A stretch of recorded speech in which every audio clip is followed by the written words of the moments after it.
So, I present to you Judith Okonkwo, the founder of Imisi 3D, and Daniel Getachew, founder and CEO of Guzo Technologies. Over to you, Judith and Daniel. For me, thank you so much. What an absolute pleasure it is to be here this early evening here in Lagos with you all, and of course with my friend and colleague Daniel Getachew, who's an absolute legend in the XR space. I'll go ahead and introduce myself. First of all, my name is Judith Okonkwo. I am the founder of Imisi 3D. We are an ecosystem developer for the extended reality technologies. So augmented, virtual, and mixed reality across the African continent. And that's work we've been doing since 2016. So long in the game, if you consider XR in Africa, and absolutely passionate about how we can leverage those technologies for the progress and prosperity of the continent. Today, I'm going to be in conversation with Daniel, who I'm going to tell you just a little bit about him, but we're going to dive into this conversation, and then you'll hear a lot more about who he is and what he does. But Daniel is the visionary founder of a company called Guzo Tech that's based in Ethiopia. He's got a background, a bachelor's degree in computer science, a master's in software engineering, and is currently doing a PhD in AI and robotics. But, beyond those academic qualifications, Daniel is a doer in every sense of the word, and has been at the forefront of leveraging immersive technologies in Ethiopia to figure out how exactly, the affordances of those technologies can be used for the benefit of society. Alongside that, he does really incredible work collaborating with partners across Africa. But I'll stop talking about him so he can talk a little bit about himself. Daniel, welcome. How are you doing? And how are things in Ethiopia today? Hi, Judy. Thank you for the introduction. Yeah, it's about evening time currently, and I'm still in office working. And happy to see everyone. I think we're going to discuss about first of its kind event about deep tech. Never heard of such a highly detailed tech event, which is specifically into deep technologies. Yeah, I'm happy to share our experience, especially in terms of, the XR ecosystem within Africa. Fantastic, Daniel. So, I think to get us started, why don't you talk a little bit about your journey and how you got started? How did you end up here, where you are today as the CEO of, Guzo Tech, and someone who is advocating for the extended reality technologies and AI in Ethiopia and across Africa? Yeah, the first thing I think maybe I will say I started the idea of, this immersive experiences. But before that, it's about understanding the presence of, virtual presence or virtual tour for different historical heritage sites. And everything started, because of a news that I remember. It's in Syria when different artifacts were destroyed. That was like the moment where I personally, witnessed when histories were like wiped off from history, and how can we just bring all of them or preserve the rest of our artifacts within Africa, because it's also be a challenge. And I think that's the eye-opener for me, to understand what technologies will solve. So it was a final year project when I was doing my bachelor's, and I come up with the idea, okay, do we have any sort of, digital technologies that will help us, to preserve artifacts digitally, and then maybe pass it to the next generation. So that was the time when I found out about Google Street View, and I'm also interested in the academics. So that was a project done by, if I'm not mistaken, by Stanford University and Google. So, those private sectors, that tech giants, they always finance, good research works, and also interesting technology kind of technology products that they could get from, Mm-hmm. researchers. So Google Street View was, my point of interest when I started about, virtual reality. And then gradually, time to time, I got a chance to meet a lot of professionals And even my personal journey when it comes to, before the industry, I also mastered a few things on augmented reality that's related to my master's. And I understand the framework, I understand different techniques and, tools, products. Then, the one thing that I say is you have to feel the XR space in order to, take it as a serious business. And that mentality comes from different experiences and exposures and knowing the evolution of, technologies throughout the years. So previously, it's all about desktop computers, wearables, and also smartphones. But nowadays, uh, understanding, immersive technology is becoming the next frontier, and that's where we are heading. So that's what makes me convinced about the technology. And we found out, we started establishing this company, Guzotech, almost now 5 years and nearly 7 months ago. And it was COVID. We had a lot of, challenges. And then we managed, to prototype and design different ideas, experiences. But our goal is not only to develop, immersive experiences. We want to feel the space of XR or extended reality. And it's not limited to, creating content. So uh, I finally got, that simple and the next big space in technology, which is XR, that evolves and that incorporates all other technologies. It could also be artificial intelligence, Internet of Things, electronics, and all of those are connected in the space of XR. That's pretty much my journey.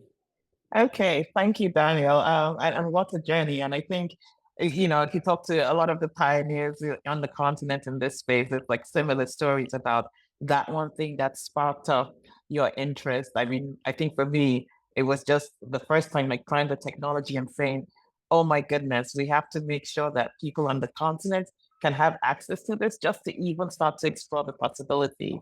And so sort of like going into that vein, why do you think these technologies are important for Africa? Why should we bother? I mean, we're talking to an audience who's interested in deep tech, but tell us why XR?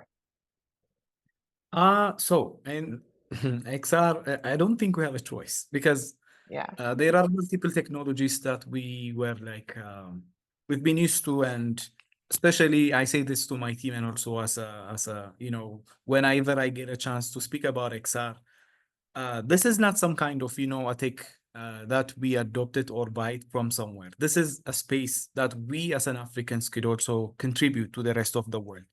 I personally believe we lost the Web 2 space.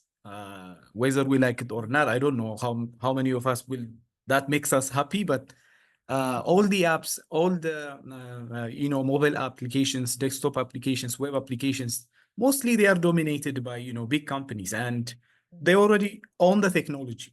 But we are trying to sell applications, so we rely on foreign technologies. We rely on foreign IP rights. So it's not easy for us to come up with a very unique kind of competitive or custom tailored products or software. So XR will allow us, because we are also extending. When we say XR, it's not limited to some kind of, a very limited space like designing hardwares or only creating contents, but it opens doors for really innovative products. So why not we master all of those techniques and skills so that we will be able to sell new products.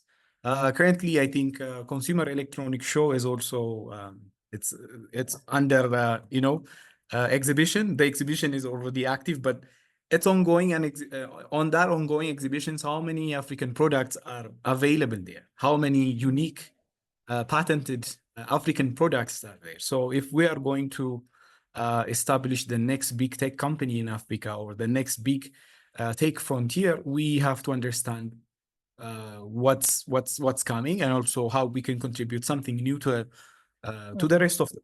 And I think that's why I found out XR is one of the area that incorporates, like I said, multiple technologies within it. And that's also the advancement. And it's not something we just say, okay, this is a luxury kind of, tech space that someday we will join it. Because I personally believe the era of, using smartphone or desktop will be gone, whether we like it or not. That's like my personal insight here. But Yeah. we will not have those limited 2D spaces and also scrolling websites. Now we will be part of that experience. We will be part of that immersive feelings, immersive 3D environments. So instead of crawling from one website to another website or accessing through browsers, we will have, a headset, a custom kind of glasses that will allow us to physically, virtually attain anything we want. So those virtual worlds will most likely be like a web page. So we jump from one to the other and experience. So that's an advancement. So it incorporates all of the other tech areas. And why not? Africa should own something in this big market. And that's why the reason it's important in order to, sustain as a community and also help out our countries with different sectors. We have to first understand the tech space because that's the backbone for everything. And it's not easy. I know most people, XR is a luxury for Africa. XR is not going to feed you. But I don't think I have to explain this for everyone because we have to get our share properly from the market and use that money to help out other sectors within Africa so that we will be able, to fulfill everything what we are up to. So that's like the main reason. Okay, XR is the shortcut for a company like Guzotech and personally for my own vision as well. Thank you. I love that. I love that. I love the sort of like that emphasis on the fact that actually these technologies are inevitable, right? There's no escaping them. The only question we ask ourselves is how we intend to play, and we better intend to play so that we can leverage these technologies for good for ourselves. And I think another thing that constantly used to occur to me as well when I talk to people about this is the fact that the technologies are not boundaried yet. You know what I mean? They're still emerging, they're still developing. We get to determine what they will become, not just for ourselves, but for all of humanity. So yeah, let's hope that we can get more people involved. Okay, so we've talked about these technologies and a little bit about what they can kind of like do or how we can potentially exploit them. Can you tell us a little bit about some of the things you've been building at Guzotech? And just to say kind of like to everyone, what's particularly interesting about Daniel and the work he does, I mean, if you know much about tech on the continent, you know that a lot of it has been focused on software as opposed to hardware. And Daniel is someone in the deep tech space who's kind of like straddled both sides, which I find really fascinating. So Daniel, please tell us a little bit. Yeah. Thanks, Judith. So at Guzotech for the past 5 years, almost solid 5 years, we've been into the space of XR. And the reason why we say XR is not only creating the hardware, the contents, but also developing some MVP products or piloting some kind of electrical or hardware related equipments. And connecting those two is also one of the areas we want to master. And that could also give us, the chance for us to come up with a patented product and also maybe contribute something to the XR ecosystem. And maybe I can name a few things here. And also if the organizers allow me to share the screen, maybe I can also show you for your eyes. It's instead of, giving some ideal kind of descriptions, but maybe the first one is a virtual simulator that we designed for a government institution. It's now kept in a museum here in Addis. It's a game actually, Adwa. I think it's one of the famous battle in Africa.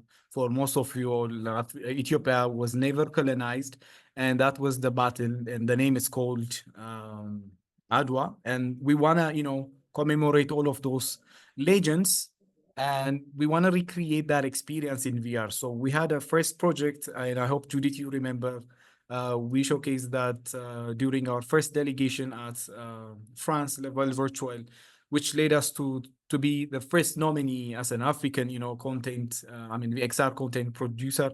And unfortunately, we did not won the award, but it's like an honor for us, to represent Africa and showcase it during 2021. And that's the second, I think, Daniel, issue. Yes. Sorry, Daniel, just to say you can go ahead and share your screen if you do want to show everyone. Okay. Yeah. Perfect. Thank you. I won't take too much time. I just want to share some of the ideas. All right. Okay. Okay.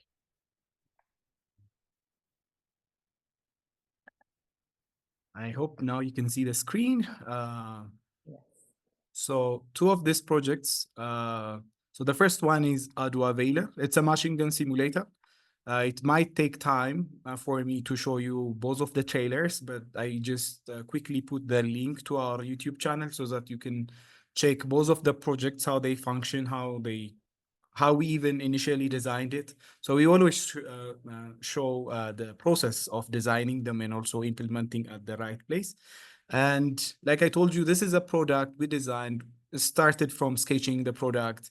And then we have a mechanical and electrical team that design, the actual hardware and also the equipment itself. And we create or develop a custom PCB board for this that will allow us, to send electrical signals to the game that we design. And for that, there is a specially created firmware. We basically use, by the way, an open source technologies like Arduino and some other, custom boards, but most of them are open source. So we are using even an open source technology for developing something sellable. And that's how we designed. And there is a second, and this one is the one on the right side. It's called Zurat Pod. It allows you, to travel through different experiences. It's a pod, basically allow us to design or to visit some places virtually, and it includes haptics and air flow inside the pod, and that allows us to customly control based on the experience you are witnessing. We recently announced this 3 weeks ago for our client, and it's also designed and developed in within Guzo Technologies. Let me just quickly send you our YouTube channel so that you can check most of the trailers and also product design process, not only to this two, but there are also other projects that we also publish. And I invite you all maybe to check that out.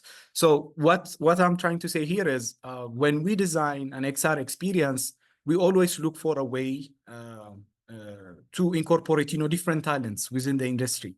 So XR is not only for, clever software engineers or some kind of animators or 3D modelers, but it also incorporates electrical engineers, and we have mechanical engineers who design products, who prototype items. So when we have the virtual equipments now, and then we will later on come to the stage where we will, program the hardware itself, which we call it designing the firmware, and also we use 3D printing technology, to create the custom casing for all of the boards.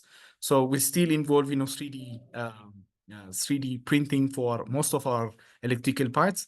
And then we will create a custom device that will be easily connected with the VR headset, or it could also be connected with the gaming machine. And then we can control anything in the experience. So this is an open door. This is an open opportunity for Africans.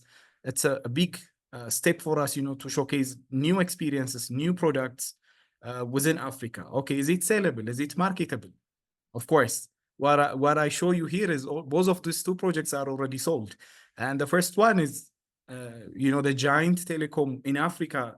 It's called Ethio Telecom. I don't know if you heard of that, but they already got 50 something million subscribers. So we sold it to this company. We convinced that this project will work. One side of it is empowering, young talents, young engineers within the country, to design their own products. And the second one is the pod.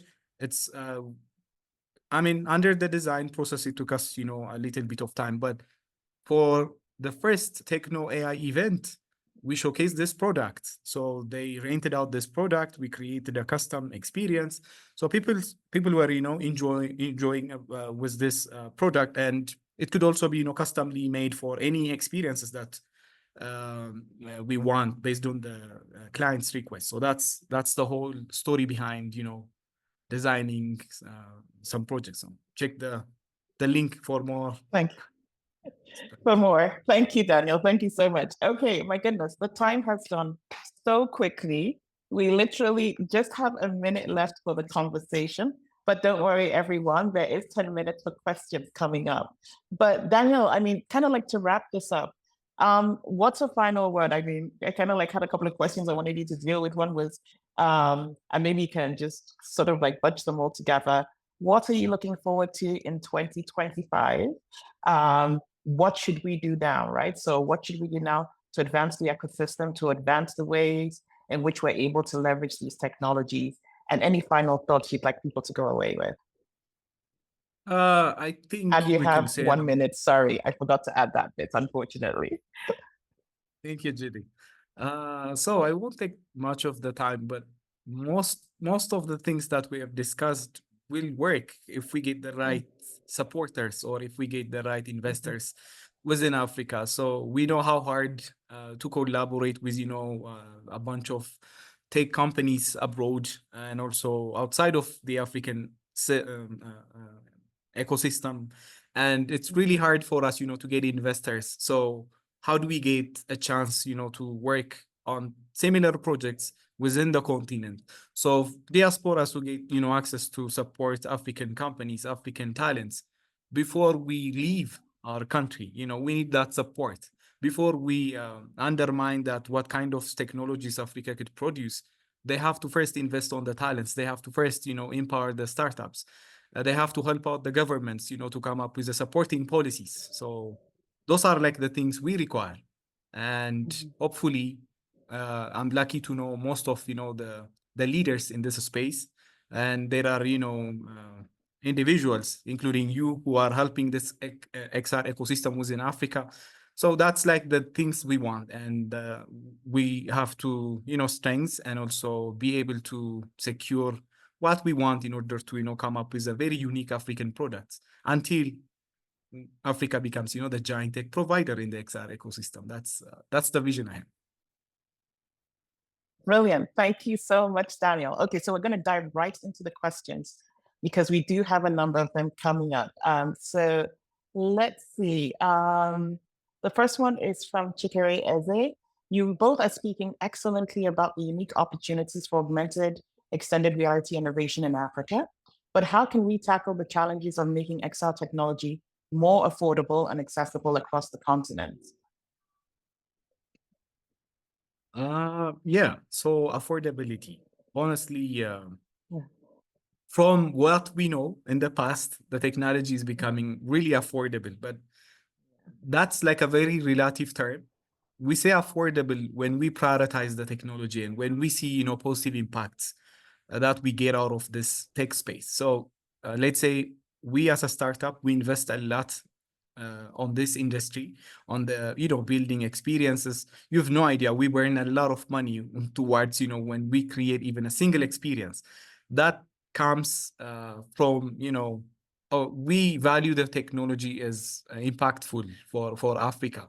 So if we see it from that aspect, the technology is affordable, but still it requires a lot of work. When I see, projects from different companies, including even Meta producing its headsets, the headsets are priced, I think, lower than the rest of other manufacturers within the industry.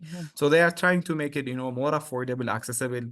And if we get investors, like I say, if there are, granting institutions to the industry, we will be able to access this technology for free, even accessing through, institutions, including Imisi 3D, for example. So individuals who are interested to come and learn, they will be able to have access to the technology. They learn from experts. So that's how I think how we reach the young and also the talents within the XR space. That's what I believe. And I don't know if you add a little bit to it, Judith. Yeah, I will add a little bit, and Daniel, and thank you very much for that. I mean, one thing I will say is, that as we all know, I mean, kind of like components for, computer peripherals continue to kind of like decrease over time. So we can expect that to happen in the extended reality space as well. But the other thing I do want to say is that, kind of like comparatively, I mean, yes, there's very expensive sort of like VR headsets, for example, really expensive XR devices. But when you look at the low to mid range, some of the all-in-one headsets and what they can do when you compare them to sort of like some of the other devices that we use, um, I can start to see a space where actually, if we're able to prove the use case for them, for example, using VR headsets in schools, then the price is comparable to, in fact, cheaper than probably putting in Yeah. laptops, so putting in PCs, for example.